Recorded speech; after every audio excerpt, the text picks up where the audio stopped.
জানিয়ে দিব এই মুহূর্তে আমাদের হাতে এসেছে গুরুত্বপূর্ণ আপডেট সংবাদের শিরোনাম।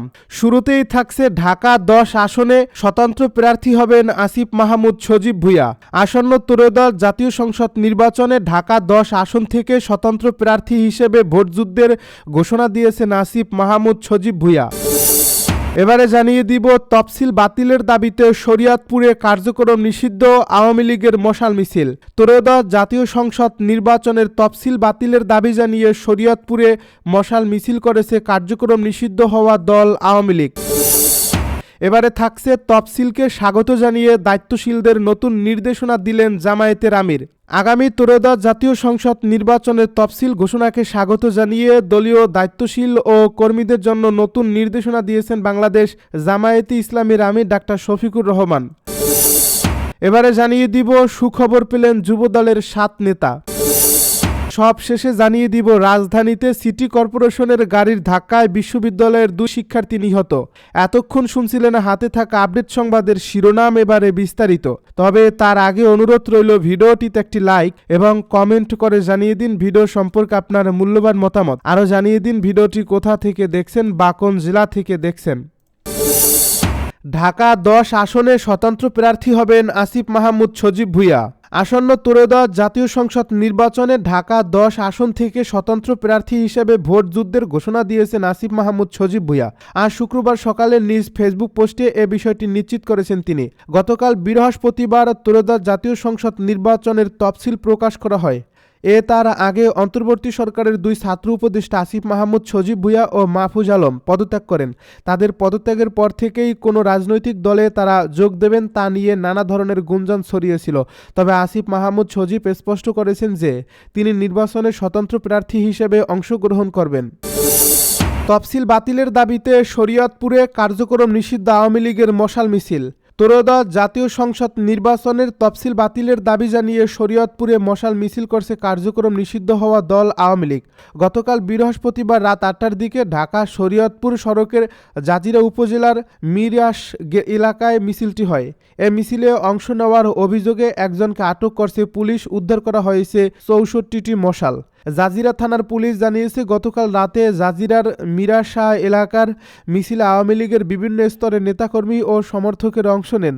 2 শতাধিক মানুষ হাতে মশাল নিয়ে বিভিন্ন স্লোগান দেন। এছাড়া রাতে সদর উপজেলার একটি এলাকায় আওয়ামী লীগের আরও কিছু লোক মশাল নিয়ে মিছিল করেন।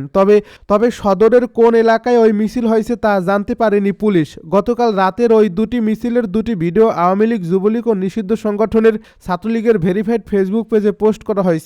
এই ভিডিওতে দেখা যায় মশাল হাতে দলটির নেতাকর্মীরা তফসিলকে অবৈধ দাবি করে এর বিরুদ্ধে বিভিন্ন স্লোগান দিচ্ছেন। এ সময় অনেকের মুখে মাস্ক ছিল।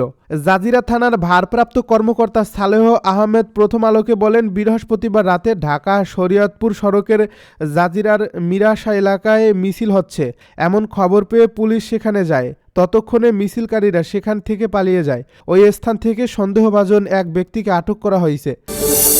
তফসিলকে স্বাগত জানিয়ে দায়িত্বশীলদের নতুন নির্দেশনা দিলেন জামায়াতের আমির। আগামী ত্রয়োদশ জাতীয় সংসদ নির্বাচনের তফসিল ঘোষণাকে স্বাগত জানিয়ে দলীয় দায়িত্বশীল ও কর্মীদের জন্য নতুন দিক নির্দেশনা দিয়েছেন বাংলাদেশ জামায়াতে ইসলামীর আমির ডাক্তার শফিকুর রহমান। শুক্রবার সকাল 7টায় নিজের ভেরিফাইড ফেসবুক পেজে এক পোস্টে এ আহ্বান জানান।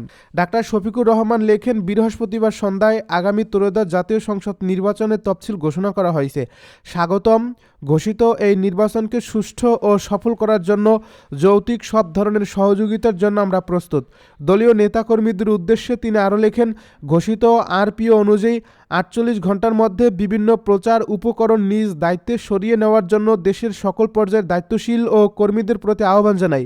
এরই মধ্যে নির্বাচনী তফসিল ঘোষণাকে কেন্দ্র করে রাজনৈতিক অঙ্গনে নতুন গতি এসেছে। 2024 সালের 5 অগাস্ট ছাত্র জনতার অভ্যুত্থানে আওয়ামী লীগ সরকারের পতনের পর 8 অগাস্ট দায়িত্ব নেয় অধ্যাপক ডক্টর মোহাম্মদ ইউনূস নেতৃত্বাধীন অন্তর্বর্তীকালীন সরকার। এ সরকারের বর্ষপূর্তির প্রাক্কালে জুলাই গণ অভ্যুত্থান দিবস উপলক্ষে জাতির উদ্দেশ্যে ভাষণে প্রধান উপদেষ্টা ঘোষণা দেন ফেব্রুয়ারির প্রথমার্ধে হবে ত্রয়োদশ জাতীয় নির্বাচন। পরে জুলাই সনদ বাস্তবায়নের অংশ হিসেবে একই দিনে গণভোট আয়োজনের সিদ্ধান্ত হয়। 13 নভেম্বর প্রধান উপদেষ্টা ঘোষণা দেন সংসদ নির্বাচন ও গণভোট একই দিনে অনুষ্ঠিত হবে।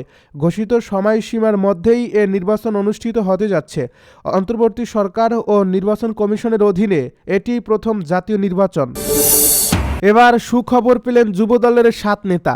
এবার মানিকগঞ্জ জেলা ও উপজেলা পর্যায়ের যুবদলের 7 নেতার বহিষ্কারাদেশ প্রত্যাহার করছে কেন্দ্রীয় যুবদল।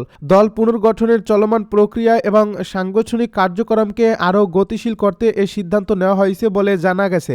বহিষ্কারাদেশ প্রত্যাহারপ্রাপ্ত নেতারা হলেন মানিকগঞ্জ জেলা যুবদলের যুগ্ম আহ্বায়ক অ্যাডভোকেট মোহাম্মদ সুজাউদ্দিন বুলবুল, সিংগাইর পৌর যুবদলের সদস্য সচিব মোহাম্মদ শফিকুল ইসলাম সরদার, শিবালয় উপজেলা যুবদলের সিনিয়র যুগ্ম আহ্বায়ক মোহাম্মদ জাহিদুল ইসলাম জাহিদ, উপজেলা যুবদলের সদস্য ও মহাদেবপুর ইউনিয়ন যুবদলের আহ্বায়ক মোহাম্মদ মনিরুজ্জামান মনির এবং সাটুরিয়া উপজেলা যুবদলের সদস্য সচিব মোহাম্মদ ফরিদ হোসেন ও বড়াইথ ইউনিয়ন যুবদলের সভাপতি মোহাম্মদ মান্নান উদ্দিন মল্লিককে দলের প্রাথমিক সদস্যসহ সব পর্যায়ের পদ থেকে বহিষ্কার করা হয়েছিল।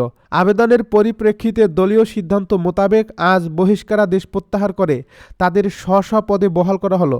বাংলাদেশ জাতীয়তাবাদী যুবদল কেন্দ্রীয় নির্বাহী কমিটির সভাপতি আব্দুল মোনায়েম মুন্না ও সাধারণ সম্পাদক মোহাম্মদ নুরুল ইসলাম নয়ন ইতিমধ্যে এ সিদ্ধান্ত কার্যকর করছেন। রাজধানীতে সিটি কর্পোরেশনের গাড়ির ধাক্কায় বিশ্ববিদ্যালয়ের 2 শিক্ষার্থী নিহত। রাজধানীর ডেমরা কোনাপাড়া এলাকায় সিটি কর্পোরেশনের ময়লার গাড়ির ধাক্কায় মোটরসাইকেল আরোহী বিশ্ববিদ্যালয়ের 2 শিক্ষার্থী নিহত হয়েছেন। শুক্রবার ভোর 4টার দিকে কোনাপাড়া এলাকায় এই দুর্ঘটনা ঘটে। নিহতরা হলেন ইমরান দেওয়ান, তিনি বেসরকারি আইএইবির ছাত্র ছিলেন। আরেকজন তপু আহমেদ, তিনি ইউআইইউ অনার্সের 3য় বর্ষের ছাত্র।